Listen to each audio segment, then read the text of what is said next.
hold up. There's Stop several right now. there's several conversations. There's a about conversation with you about how dark your baby is going to be? Do you think the royal family is all grace and dignity? Think again. They are the epitome of grace, elegance, and tradition, or so we're told. But behind the grand castles, priceless tiaras, and royal protocol, even the most regal of royals have their moments of cringe-worthy awkwardness. Yes, the British royal family, whose every move is scrutinized by millions, has had its fair share of royal missteps that had the public doing a double take and asking, did that just happen? In this countdown, we're taking you behind the scenes to the top 10 most awkward moments in British royal history. From shocking scandals to cringe-worthy interviews, these moments had the whole world talking, and not always in a good way. So, buckle up as we explore the royals' most embarrassing blunders. Because even in the world of royalty, not everything goes according to plan. 1. Prince Philip's "We are not a nation of wussies" comment. Prince Philip, the Duke of Edinburgh, was no stranger to controversy. Known for his unfiltered remarks and sometimes blunt humor,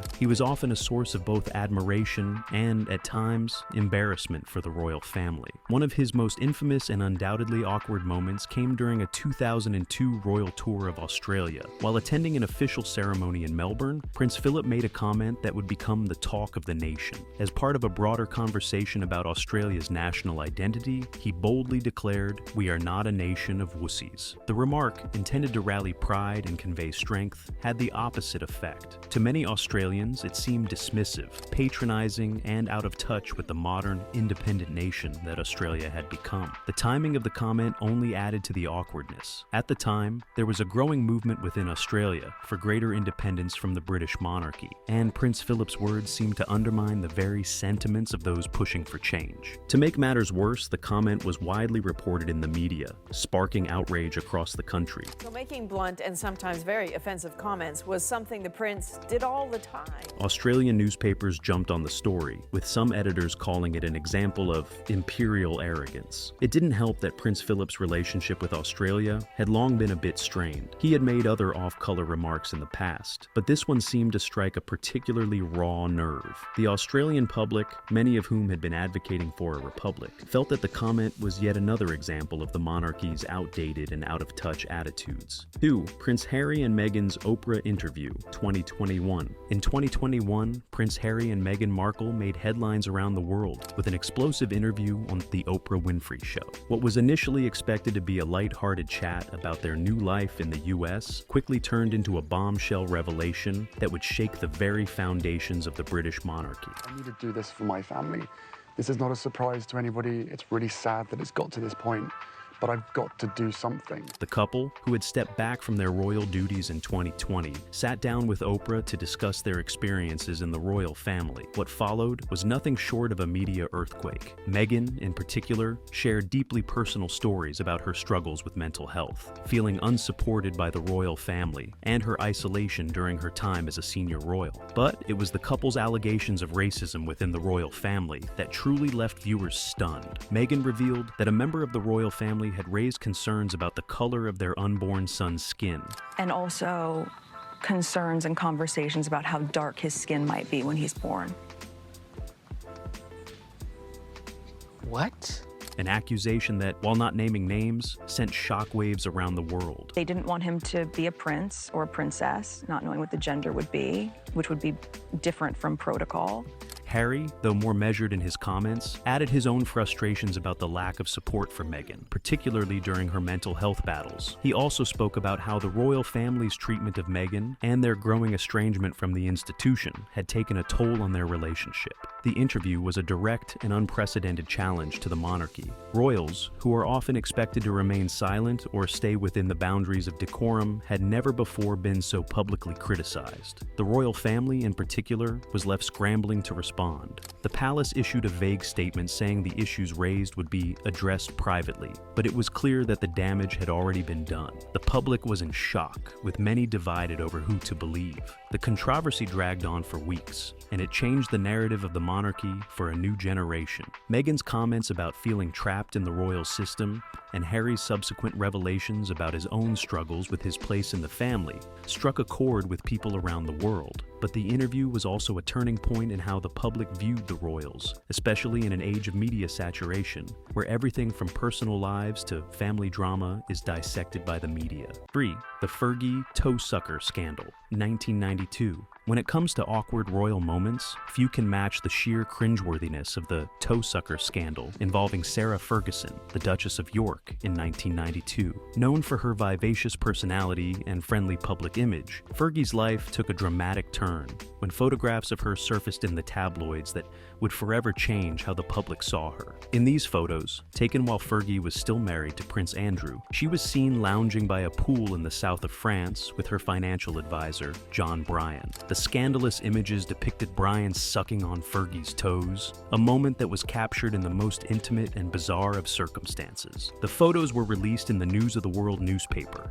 sending shockwaves through the British public and international media alike. At the time, Fergie was already under a media microscope due to her tumultuous marriage to Prince Andrew. The couple had been facing increasing public pressure, and rumors of infidelity had plagued their relationship for years. But the release of these toe-sucking photos seemed to be the final nail in the coffin. The images were deemed both bizarre and inappropriate, and the public could not help but focus on the oddity of the situation. This wasn't just a scandal, it was a deeply personal moment exposed to the world, and it was incredibly awkward to watch unfold. To make matters worse, Fergie was immediately thrust into the spotlight for all the wrong reasons. Despite attempts to downplay the incident, the damage was done.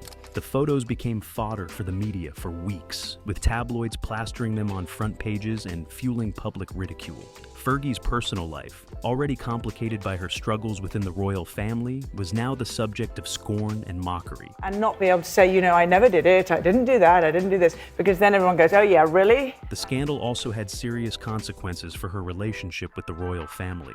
Just months after the photos were published, Fergie and Prince Andrew formally separated, marking the end of their troubled marriage. The royals, already known for their traditional values, distanced themselves from her, and Fergie found herself largely excluded from royal duties in the years that followed. 4. Princess Diana's revenge dress, 1994. Princess Diana's revenge dress is one of those rare moments in royal history that blends personal drama, fashion, and media spectacle into a single, unforgettable event. In 1994, Diana's marriage to Prince Charles had been in turmoil for years, and their public separation was well underway.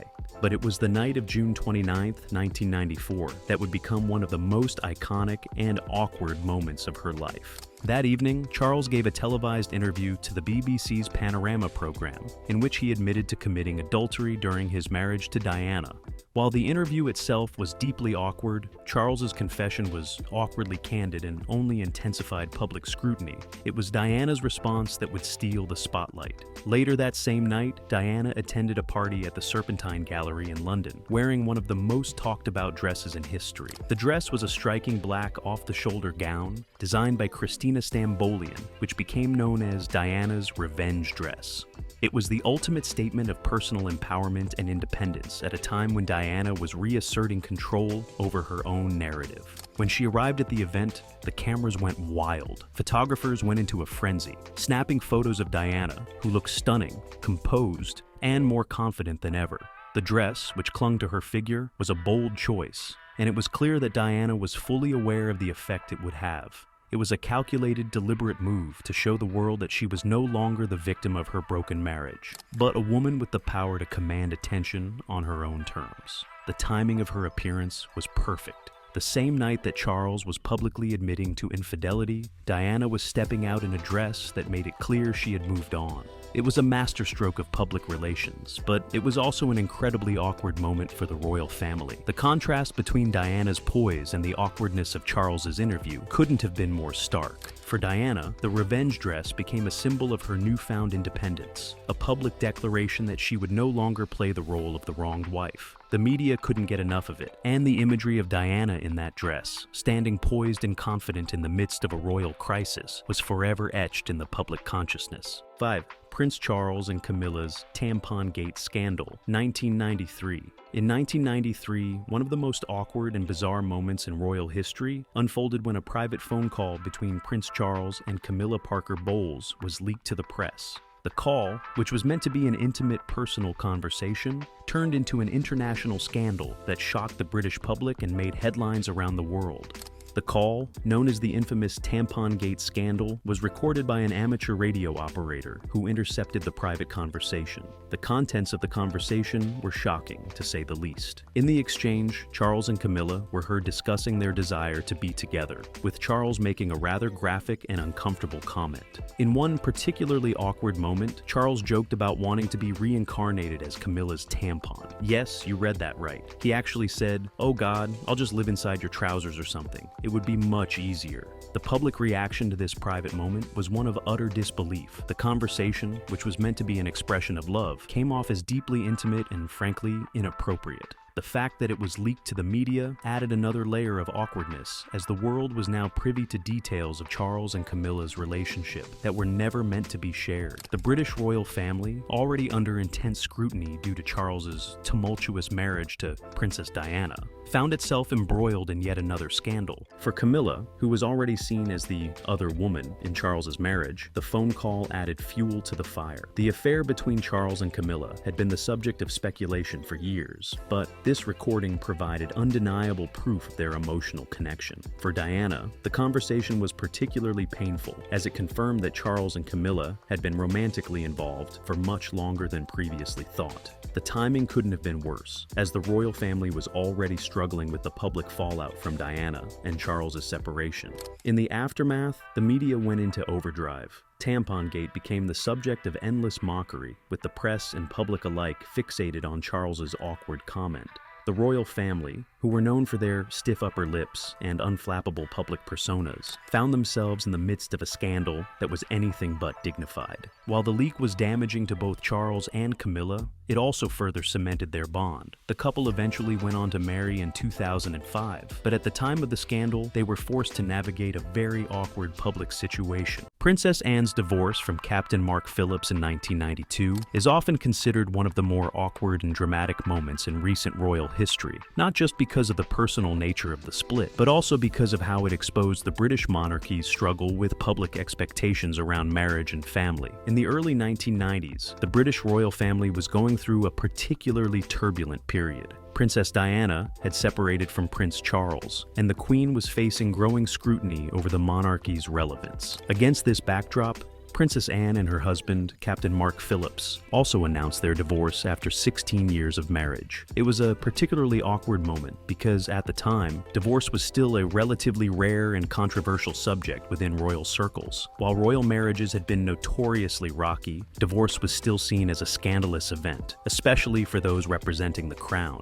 What made this particular divorce especially uncomfortable was that Anne had been regarded as a model of royal duty and restraint, a no-nonsense member of the family who could always be counted on to uphold tradition. Her decision to divorce Phillips, especially so publicly, seemed to break with the royal family's strict adherence to the "till death do us part" principle. It didn't help that the couple's separation came shortly after several high-profile royal divorces, including those of Prince Charles and Princess Diana, which further made Anne's personal life a subject of public interest. Although the separation was amicable, and both Anne and Mark Phillips went on to remarry, Anne to Timothy Lawrence and Mark to his own partner, some members of the public felt sympathy for the princess, while others criticized her for failing to uphold royal standards. There was also widespread media speculation over the reasons behind the divorce. In February 1981, the world paused to witness the announcement of what many believed would be the ultimate fairy tale romance. Prince Charles, the heir to the British throne, was engaged to Lady Diana Spencer, a young, shy kindergarten teacher who had already captured the public's heart. The engagement was monumental, a moment of unity for a nation and an event celebrated worldwide. Diana, just 19 years old, seemed the perfect match for the future king. Her natural charm and elegance were unmistakable, and the press couldn't get enough of the blossoming romance. But when the newly engaged couple sat down for their first televised interview, what was meant to cement the image of a perfect love story took an unexpectedly awkward turn. As the interview progressed, it was clear Diana was nervous but eager to share her excitement. When asked whether they were in love, she smiled warmly, answering softly, "Of course." Her response was exactly what everyone wanted to hear. And then came Charles's reply. "Whatever in love means," he said with a chuckle.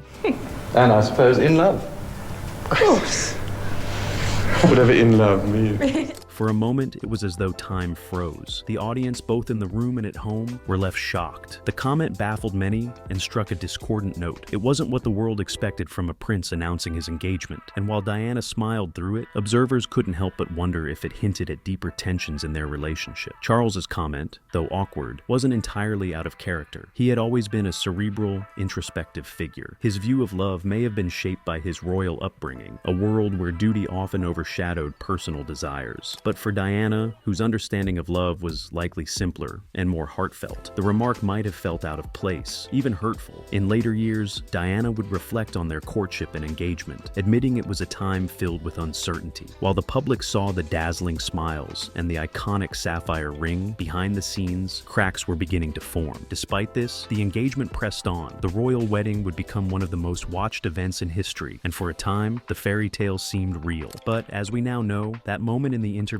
was a foreshadowing of the struggles that lay ahead. The story of Charles and Diana is one of beauty and complexity, joy and heartbreak, and that one simple phrase, whatever in love means, has come to symbolize a relationship that was anything but simple. Prince William's public image has always been closely managed, carefully crafted to reflect the seriousness of his future role as king. However, even he can't escape the occasional awkward moment that has the public talking. In 2006, one of those moments occurred, when he made a rather unusual appearance at a charity event, showing off what can only be described as a tennis tan. It was at the famous annual charity polo match at the Cirencester Polo Club, where Prince William, a keen polo player, was participating. As he stepped out of the car to greet the crowd, it became immediately clear that something was off. While the rest of his body was the healthy tan shade one might expect from someone who spends time outdoors, his arms, and particularly his hands, were starkly pale. The cause? A day spent playing tennis, with a visible hand tan line that was so pronounced, it became the subject of widespread ridicule. The infamous tennis tan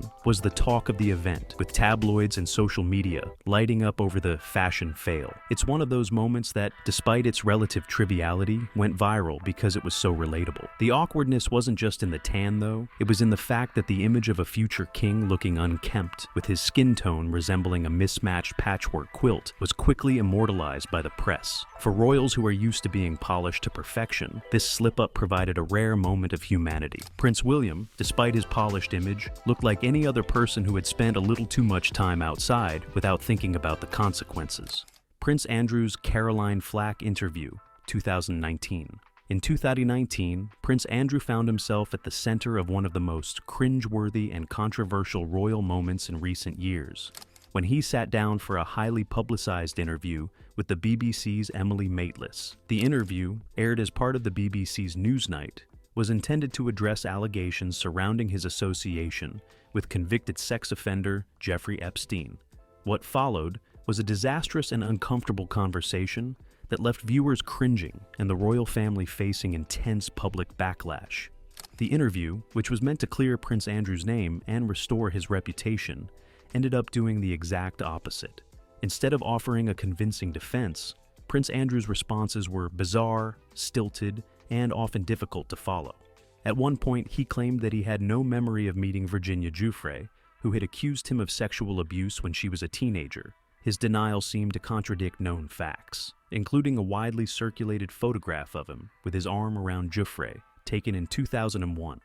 When questioned about his relationship with Epstein, Prince Andrew denied any wrongdoing, but failed to offer any credible explanations for his ongoing association with the disgraced financier. But it was a particular moment during the interview that cemented the interview's place in royal awkwardness. When Emily Maitlis pressed him on whether he regretted his friendship with Epstein, Prince Andrew responded with an odd and strangely unemotional statement, saying he didn't think it was the right thing to do, but had taken the decision to step back from his royal duties. The statement was strangely detached, almost as if he was discussing an irrelevant business decision, rather than addressing serious allegations. The most awkward moment, however, came when Prince Andrew discussed his supposed lack of memory regarding key events. He explained that during a specific night in London, when he was alleged to have danced with Virginia Giuffre, he couldn't remember any of it due to his medical condition at the time, which he claimed was caused by an overindulgence of pizza and alcohol. The bizarre detail about his fondness for pizza was ridiculed, especially since it seemed like an odd and out-of-place defense for someone trying to clear their name of such serious accusations. What followed was a rapid unraveling of Prince Andrew's public image. The interview did little to convince the public of his innocence, and instead fueled even more speculation and criticism. Within days, various charitable organizations and public institutions distanced themselves from the prince, and he was effectively forced to step down from all royal duties. 10. The Queen's Annus Horribilis, 1992. The year 1992 was undoubtedly one of the most turbulent and awkward for the British royal family, and it came to be known by Queen Elizabeth II herself as her Annus Horribilis, Latin for horrible year.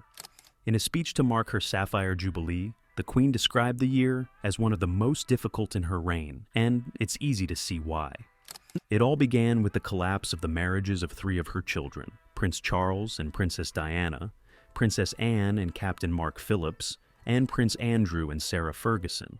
The royal family had already been under intense scrutiny due to the public disintegration of Prince Charles and Diana's marriage, but in 1992, it all came to a head. In November of that year, the Andrew Morton book, Diana, Her True Story, was published, in which Princess Diana openly discussed her struggles within her marriage to Charles, including allegations of infidelity on both sides. Diana famously revealed that she had felt invisible in the marriage and spoke of her own mental health struggles. The media frenzy around the book was intense, and the revelations sent shockwaves through the monarchy, further destabilizing the already fractured relationship between Charles and Diana. As if the royal family's relationship dramas weren't enough, in the same year, Sarah Ferguson's own scandal, nicknamed the Toe Sucker Scandal, which we discussed earlier, unfolded. The Duchess of York was photographed with her financial advisor, John Bryan, in a compromising position while she vacationed in France. The public fallout was intense, and Fergie's image took a huge hit, further damaging the public perception of the royal family. On top of this, the Queen's beloved Windsor Castle was ravaged by a horrific fire in November 1992, causing significant damage to the historical building. The images of the smoke billowing from the castle's roof were widely broadcast, and the fire added yet another layer of bad press to an already tumultuous year. The combination of personal scandals, marital breakdowns, and a devastating fire made 1992 a year the Queen would rather forget. Her speech at the end of the year, referring to it as an annus horribilis, was a rare moment of vulnerability from the monarch. The public could sense that the weight of these events had taken their toll on the royal family. It was a year where royal drama seemed to unfold on an almost daily basis, with no shortage of awkward, uncomfortable moments that played out in the media. And there you have it, the top 10 most awkward moments in British royal history. From strange interviews and unfortunate scandals to mishaps that became viral sensations, the royal family has certainly had its share of cringe-worthy moments. But despite the awkwardness, they've managed to maintain their status, continuing to capture the public's attention and sometimes their sympathy through it all.